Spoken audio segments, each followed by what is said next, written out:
இன்னைக்கு இருதய மாரடைப்பு, பக்கவாதம், இதுக்கு முக்கியமான காரணம் இன்னைக்கு எதுன்னு கேட்டிங்கன்னா பிபியும் சுகரும் தான். சரிதானே? சரிதானே? கரெக்டு தானே? ஒரு ஒல்லியாக இருக்க ஒரு ஆள்கிட்ட கேட்டேன், சார் நீங்கள் ஒல்லியாக தானே இருக்கிறீங்க, அப்படி இருந்த பிறகும் உங்களுக்கு ஏன் சுகர் வந்துச்சு, உங்களுக்கு ஏன் கெட்ட கொலஸ்ட்ரால் வந்துச்சு, உங்களுக்கு ஏன் ப்ரெஷர் வந்துச்சுன்னு கேட்டேன். பதில் என்ன தெரியுமா? தெரியாது. இதுதான் இன்னைக்கு பெரிய பிரச்சனையே. நமக்கு என்ன நோய்க்கு என்ன மாத்திரை சாப்பிட்றோம், எதுக்கு சாப்பிட்றோம், ஏன் சாப்பிட்றோம், எதுவுமே தெரியாது. சும்மா சாப்பிட வேண்டியது. உங்களுக்கு தெரியுமா? உங்களுக்கு தெரியுமா ஏன் ப்ரெஷர் வருது, ஏன் கொலஸ்ட்ரால் வருது, ஏன் பிபி வருதுன்னு தெரியுமா? நான் இந்த ஒல்லியாக இருக்க ஆளை பற்றி தான் கேட்டுட்ருக்கேன். தெரியுமா? தெரியாது. தெரியாது உங்களுக்கு.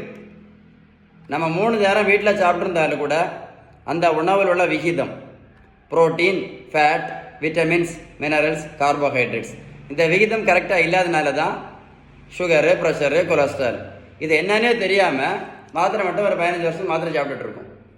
உங்களுக்கு விகிதம் சரியான வீட்டு உணவு முறை பற்றி ஏதாவது சந்தேகம் இருந்தால் என்னுடைய வாட்ஸ்அப் நம்பர் 9442407418, இந்த நம்பரை சேவ் பண்ணி வாட்ஸ்அப்பில் ஹாய்னு மெசேஜ் அனுப்புங்க.